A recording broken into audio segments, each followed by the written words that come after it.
Hi everybody, it's Erin. Thanks so much for joining me today, and I just wanted to do a little bit of a fridge clean out. We have all this fun stuff left over from the holiday weekend, and today we're gonna take advantage of it. We're gonna make pickles, we're gonna make pickled potatoes, we're gonna make pickled potato salad, and with all of that trim and bits and pieces, we're gonna start something for the holiday season that's really gonna help us out, that's based off of vegetable stock. And with all these vegetables, we know we're gonna have all the trim and the skins to make a beautiful stock and a special treat.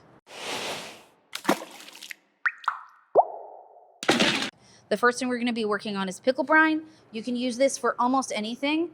It is 4 cups of water, 2 cups of white vinegar, 2 cups of apple cider vinegar. We're gonna get that nice and hot, and we're gonna add our sugar and our salt to it as well. Boop, boop, boop, boop. I'm gonna get a stirrer, obviously. And then seasoning's kind of up to you. I like to go pretty straightforward. I do mustard seeds, red chili flake, and peppercorns. We're gonna get that all heated through. And while that heats up, we're gonna smash some garlic. I don't really count when it comes to garlic. I just tend to do like a big handful. We're gonna actually work on something a little bit different after the brine comes up. And we'll wait till it's a little bit cooler to put it all in with our veg. We have a bunch of veg that I wanna pickle. Cucumbers, I like to add the last of the celery that's dying in the back of my fridge. The last 3 carrots that, you know, nobody wants to eat, but everybody wanted to buy, and white onion. And like I said, this is a really boring, normal dill pickle recipe, and I like it because you can use it for anything. And they're, you know, just good to eat. So there's a couple of different ways you can prep your cucumbers.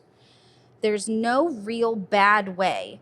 I like to do rounds. I like to do offset cuts. You can do like long pickle cuts if you want to use a mandolin and maybe lose a fingertip. But it's really up to you. How you're going to use your pickles is going to inform how you cut your veg. I just want nice rounds. Now, the thinner these slices are, the faster they're going to pickle. Now this is a cold pickle. We're not actually putting the brine onto our veg while it's hot. So it can sit in your fridge for about 3 weeks before things go real weird. Now, I don't eat the celery often just out of hand. I usually use it for Bloody Marys because pickled celery is not my favorite. But it adds this beautiful flavor to your brine. You can see the salt and the sugar have dissolved. Everything's starting to get warm. But I want it to just start releasing steam. Now, I tend to keep all my bits and pieces for a project later, so don't throw those away. Again, how you use these pickles is going to tell you how you want them cut. I like pretty rings because I like to put them on sandwiches. Now, it really isn't going to hurt anybody's feelings if you just use whatever onion you've got. And I happen to have yellow onions. Sweet onions are better for dill pickles, I find. But that is honestly just personal preference. This is your food, guys. Eat how you like. Carrots are another thing that you can cut however you like. I like long offset cuts. Carrots have a much harder structure than cucumbers, so they take a little bit longer to pickle. So I like to give myself as much surface area for the pickle to get in as possible. That's why I like these long offsets. Also, I feel like it is better on sandwiches, and if you want to julienne them, these offset cuts are a little bit easier to go back and julienne. I'm not going to bother with all of the bits and pieces. We'll just throw those in the stock. Now, I know that carrots can be kind of scary to cut. Sometimes if I am feeling like I need a little bit more stability, I will just cut a flat part so I have no rocking. That's one way just to make sure you don't have any mistakes when you're going in for your carrot. It is completely up to you how safe you want to be. You can also easily use a tool just to cut these for you. It all really depends on how much work you want to do. Now, I will also say that these are the pickles that I've been making for the past couple of months that nobody will leave alone. It's kind of like making salsa here. Whenever I make salsa here, I have to make twice as much as I need and make sure that there are chips in-house, because they'll just come in and eat a bowl of pickles. I'm not mad. It's just one of those things. Leave my pickles alone. They have a home. I'm trying to make sandwiches. All right, so you can just see we have the barest amount of steam. That's exactly what I want. We're going to turn it off, and then we're going to set it aside to cool for a while. Now, while that is cooling, we're also going to start another pot of water, because there's no reason to not be real hot all the time. Yes. We're going to start another big pot of water, and that is where all of our trim is going to go, because I have been saving all of my vegetable scraps. I've got like some odd fatty bacon that has no home. This is mostly vegetables though. I've been saving peppers, corn cobs. All of this is going to make a really beautiful broth. Oh, look, and even tomato vines. Oh, tomato vines add so much flavor.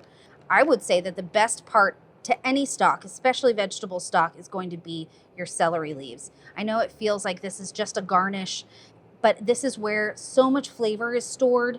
So we're going to throw all of this stuff directly. I got the ends of the celery too. I've got some trim from green onions. I've got little radish heads. I've got a real ugly tomato. And then that little bit of bacon. This is going to be mostly a vegetable stock. And as we trim everything else, we're going to add some more stuff to it. Ooh, everybody in. This is bay leaves, mustard seeds, black peppercorns, and I always add red pepper flakes. I just think that little bit of extra heat helps everything. So we're going to dump those in as well. This stock will have a little bit of fat scum in it because it has that bacon in it, but it's not awful. That is a really easy thing to clear up. I tend to cook it and let it all rest hot overnight. Refrigerate it after a couple of hours. All of that bacon fat will rise to the top and solidify, so you can almost essentially just pull it all up and out. Sieve it the next day. You can also cook it farther down if you want a more concentrated stock. We're going to do a little bit of fun stuff with our stock later, and make a really good freezer staple that will help you during holiday times. We're going to finish our veg for pickles. Now I want everything to be evenly distributed, so we're just going to dump everything out real quick. Add our garlic. Add our dill. Dill is a surprisingly delicate herb. If you add too much heat to it, it will turn brown and be very ugly. And not just that, it will also go a little bit funky. And that is a scientific term. Everybody goes in.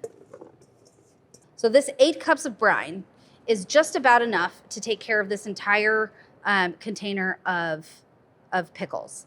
In about 4 hours, it will be at half sour in the refrigerator, and we'll be ready to eat, of course, because it's vegetables. You can eat them whenever. But my favorite is about 24 hours in. That's usually when I like to use it for sandwiches and salads and etc. It will keep in your fridge in the brine for about 10 to 14 days, depending on how much it's opened and how much you touch it. This is what it looks like after about 14 days. We're gonna take some of these out later to put into the potato salad, but this one's for me. We have some leftover potatoes from the 4th of July.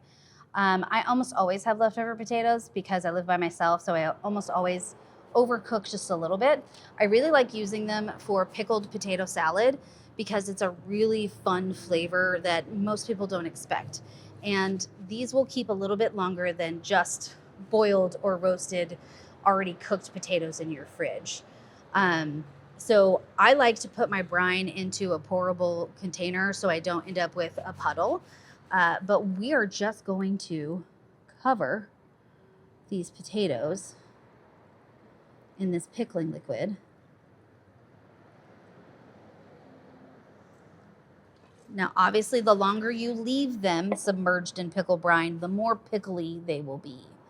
We don't need them to be super pickly because I don't like them too pickly. So I won't leave them for more than 24, maybe 48 hours. The rest of the pickle brine is going to go right over all the veg.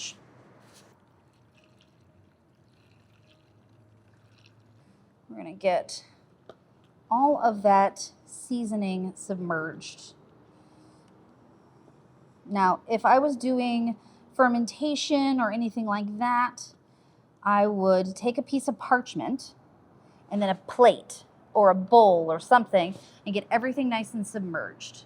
Now, since these are not cooked pickles, I'm not going to worry too much about it, but later I probably, after these sit for this next couple minutes, I probably will maybe even add a little bit of ice to this just to get my liquid a little bit farther up. But nobody's going to stress out because it's just pickles. Today, we have trimmed a whole bunch of vegetables, a whole pile of vegetables, to start a batch of vegetable stock. Vegetable stock is a beautiful base for a bunch of mother sauces. My favorite thing to do with vegetable stock, especially in my house, is make velouté. Velouté is not often seen in American kitchens the same way that it is in French kitchens. Now, I was trained at the French pastry school, so unfortunately, I got a lot of the French base and love it. It's all good food. Velouté is 1 part stock. You can do any clear stock, so chicken, I mean, you can absolutely do beef or vegetable stock. Sometimes fish even, that would be delightful. And it is mixed with 1 part roux. So 1 part stock to 1 part roux. It will solidify and you can essentially cut it up into chunks, put it into ice cube trays and freeze it until you want to use it. So what you're thinking is I have pre-made roux and pre-made stock flavor ready for any sauce, for mac and cheese, for any white sauce you make like an Alfredo, if you need a roux, if you need to thicken anything, it's a beautiful way to add to the texture of your sauces. Roux is a super easy base that you're gonna do 1-to-1 parts flour to butter. So we're gonna melt our butter and then we're gonna start toasting our flour in it. Roux can be any color that you wish. Most traditionally, it is white because it is just thickening. All you're doing is toasting the flour flavors. All right, so we're gonna go pretty low. We're gonna go medium, and we're gonna get this butter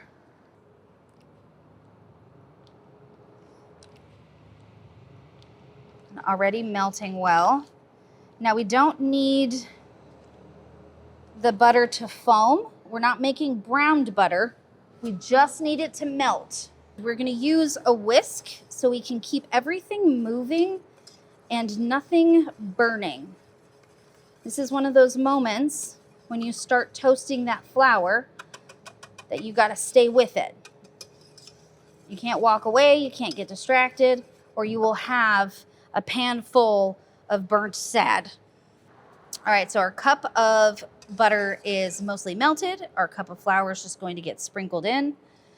Now what we're doing is we are coating all of this flour with fat. And then we're letting the heat from the fat toast and cook that butter off. So already you could see this would make good gravy, right? Now it still will taste like raw flour because we haven't started toasting it. We're gonna bump up to medium and hit start, and then everybody's gonna start. Now, since we've added the butter, you can see the texture of the flour has changed from solid to like translucent, and that's that fat working its way into the flour. Now, I know it feels very, very easy to just walk away for a second, but we don't have it enough in the pan to keep it safe while it cooks. It's like walking away from scrambled eggs. You're going to end up with a burnt mess. This is the base for Alfredo sauce. This is the base for cheese sauce.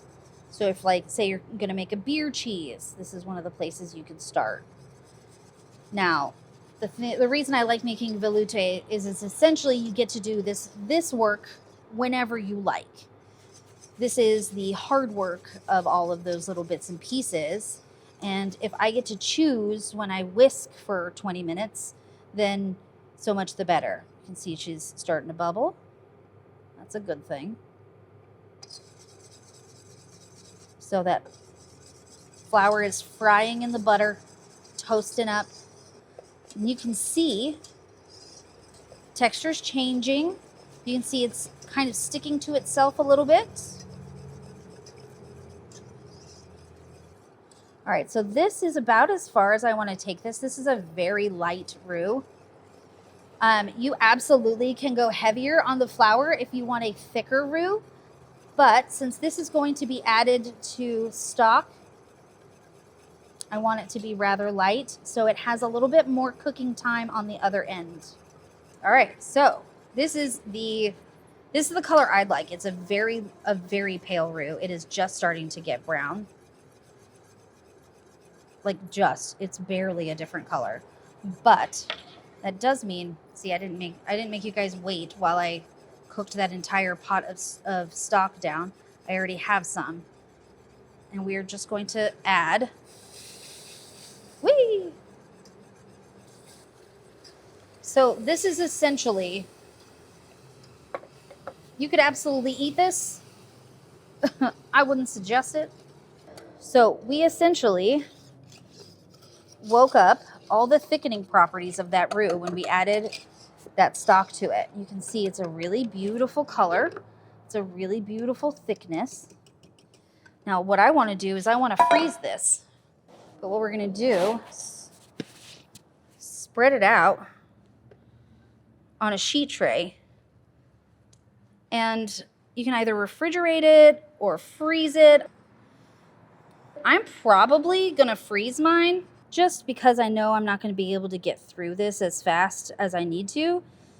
This is also a really useful base for like holiday prep.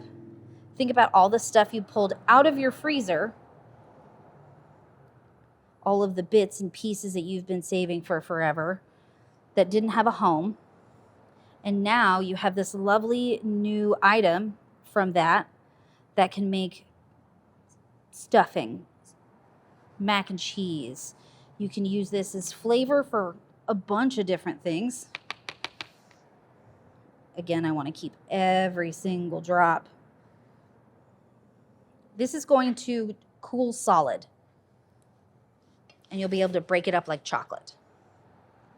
So that is essentially the 3 out of 4 recipes we're working on today. Yay, velouté! So now that we have a little bit more of our processing handled, the velouté is finished, the stock is boiling, the pickles are started. We're going to finish our pickled potato salad. And the first thing I'm going to do is make sure that all of the ingredients for the salad dressing are chopped. Now I want some of these cucumbers, and I want some celery. I poured it out so I could get to everything and chop it all up. I had a little bit too many of the cucumbers from earlier. I'm going to add them to the pickled potato salad because I think it's going to be delicious, but also because I hate wasting any type of food, and I can't eat enough. So we're going to chop everybody up. I like a lot of pickles in any of my mayo-based salads. In chicken salad, in tuna salad, I want pickles on pickles on pickles. Potato salad dressing is a little up to you. There's a lot of really good options. I made one with Caesar dressing last week that was delicious, but today we're gonna go for rather straightforward. We're gonna do a mayo base. Now I have 2 different kinds of mayo. I prefer Dijon mayonnaise over almost any other mayonnaise all the time. So this is our wets essentially. I've got a little bit of salt and a little bit of sugar in there. I also really love adding a little bit of heat, and we carry the Yellowbird brand at in-house and on atbbq.com. So we're gonna put just, I want more than that. The last little bit of liquid that we're gonna add is gonna be a little bit of brine from our capers. So we have all of our wets. We have a little bit of salt and sugar. We also have some greens to cut. Dill and potato salad just makes sense, I think. So into our big fat bowl, we're gonna put all of our wets. Bloop. Now ask me why I have 2 different types of mayo. Erin, you have 2 different types of mayo because they are based off of different oils. Kewpie mayo is delightful because it is mostly made with egg yolks instead of whole eggs, so it's super rich and delicious. Duke's is one of those traditional flavors that everybody expects, so I want to make sure that everything tastes like it's supposed to. So this is going to be the base of the dressing for our potato salad. Now, you can see I'm not doing this in the bowl with the potatoes because I don't know that I'm going to need all of this dressing for the amount of potatoes I have. Little bit of knife on the dill. Truthfully, I'm just opening up the dill flavor. I don't really need to cut it that much. I want to cut my carrots and my pickles small enough that it's not an obvious bite. So I will cut long ways, and then I will take the whole handful and turn them. And then cut this way. I'm going to try and leave as much of that wet on the board as possible. I'm going to go right into our sauce. Green onions are one of those magical ingredients that you can use every single part of. So I want this centerpiece, and I want beautiful slices. And I don't want too much because I know that this is already a really highly flavored dish. So this is gonna go into it, and then we're gonna cut some green for on top because we wanna be cute, we wanna be fancy, but if it doesn't work out, nobody's gonna be mad because guess what? Nobody knows. All right, so we are going to have some really beautiful rings for plating. Now lastly, I wanna take these cucumbers, and I just want to knock them down a tiny bit just so they're easier to eat. They don't have to be any specific shape, size. I just don't want to get an entire ring of cucumber in my face all at once. This would be a delightful salad dressing for any greens you have, but we're going to start here, and then we're going to start adding the potatoes until there's enough sauce just to coat everybody. And this is a lot of sauce. This is more sauce than you think. I would drain these potatoes because, again, we don't want any extra liquid. Now, I can hear you saying, Erin, there's no pepper in this. And I'm like, I know, there's no pepper in this. I tend to pepper things rather heavily right at the end. Now, if you were at my grandma's house, this is the perfect amount of dressing on this potato salad. But at my house, this feels a little bit heavy on the dressing, but I'm not gonna be mad. I'm not gonna get judgy. I'm just gonna have a bite.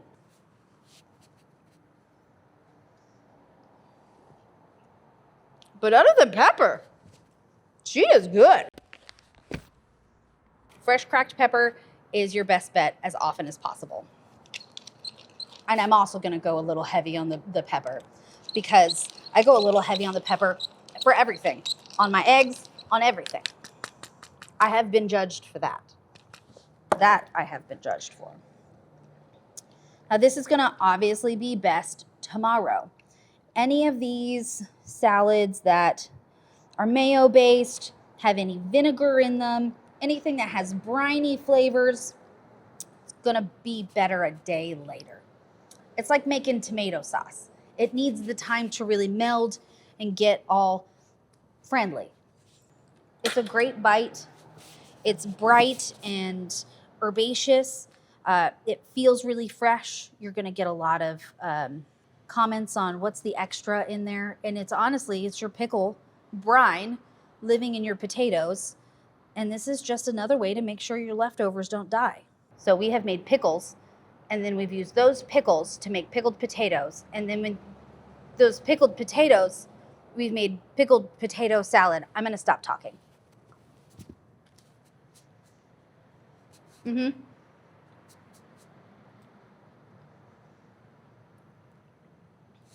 Best way to finish lunch.